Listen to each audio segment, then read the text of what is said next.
რუსეთის, ჩინეთისა და ჩრდილო კორეის შემდეგ ბირთვული იარაღის გამოცდის განკარგულება თეთრი სახლის ლიდერმაც გასცა. ამ ნაბიჯით დონალდ ტრამპმა 1992 წელს ამერიკული მხარის მიერ საკუთარი ნებით გამოცხადებული მორატორიუმი დაასრულა. კონტინენტთა შორის ბალისტიკურ რაკეტას სავარაუდოდ 5 ან 6 ნოემბერს კალიფორნიის ვანდერბერგის ბაზიდან გაუშვებენ.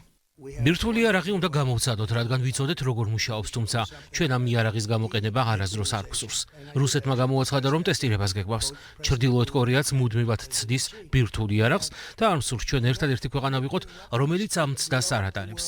ჩინეთიც ტესტავს ბირთვულ იარაღს, უბრალოდ ამის შესახებ არ იცით. რას გულისხმობს ოფიციალური ვაშინგტონის განკარგულება? როგორც ცნობილია, ბირთვული იარაღის გამოცდა არა მარტო ბომბების აფეთქებას, არამედ თავად ქობინებით აღჭურვილი ბალისტიკური რაკეტების ფრენის გამოცდასაც მოიცავს. ამ ყველაფრის პარალელურად ვაშინგტონში ერწმუნებიან, რომ ატომური იარაღის გამოცდა ამ ეტაპზე ბირთვულ აფეთქებებს არ გულისხმობს.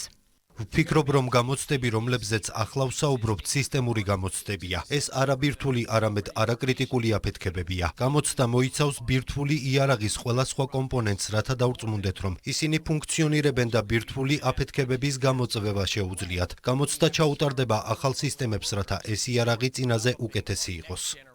გლობალური უსაფრთხოების ახალ ეტაპზე ბირთვული იარაღის გამოცდა შეერთებულ შტატებამდე რუსეთმა დაიწყო. 26 ოქტომბერს ქვეყნის შეიარაღებული ძალების გენერალური შტაბის უფროსმა ვალერი გერასიმოვმა პრეზიდენტ პუტინს მოახსენა, რომ 21 ოქტომბერს ბირთვული დანადგარით აღჭურვილი ახალი ფრთოსანი რაკეტა წარმატებით გამოსცადეს, რომელმაც დაახლოებით 15 საათ ციფრინა და ჯამში 14,000 კილომეტრი დაფარა. კრემლი ახლა მათივე მტკიცებით უკონკურენტო იარაღის გამოყენების შესაძლებლობებსა და შესაბამისი ინფრასტრუქტურის მომზადებაზე ფიქრობს.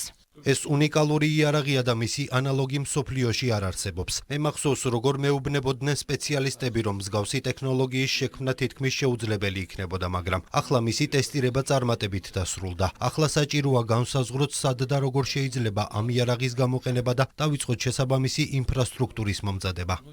გლობალური ძალაუფლების მთავარი ინსტრუმენტი და საერთაშორისო სტაბილურობის მნიშვნელოვანი გამოწვევა. ასე ფასდება ატომური იარაღის გამოცდის ინიციატივა ევროპელი ლიდერების მხრიდან. ევროპაში თანხმდებიან, რომ მსგავსი გადაწყვეტილებები დაძაბულობას აღრმავებს და სტრატეგიულ ბალანსს არღვევს. მსოფლიო ახალ ბირთვულ ეპოქაში შევიდა, სადაც ბირთვული იარაღის როლი სულ უფრო მეტად იზრდება და საფრთხეებიც მეტად რეალური ხდება. ეს ქმედებები დაძაბულობას აურმაგებს და სტრატეგიულ ბალანსს არღვევს. 33 წლიანი პაუზის შემდეგ პენტაგონმა თეთრი სახლის ლიდერისგან იარაღის გამოცდის ოფიციალური ბრძანება მიიღო. ბირთვული იარაღის გამოცდა ამერიკის შეერთებულმა შტატებმა 1992 წლის ოქტომბერში პრეზიდენტ ჯორჯ ბუში უფროსის მმართველობის დროს შეაჩერა და საფუძველი ბირთვული გამოცდების გლობალურ დონეზე შეჩერებას დაუდო. ატომური გამოცდების აკრძალვაზე 1996 წლის ყოვლის მომცველი შეთანხმება სწორედ ბუშის გადაწყვეტილებით შეიქმნა, რომელსაც ხელი ჩინეთმა, რუსეთმა და კიდევ 69 ქვეყანამ მოაწერეს.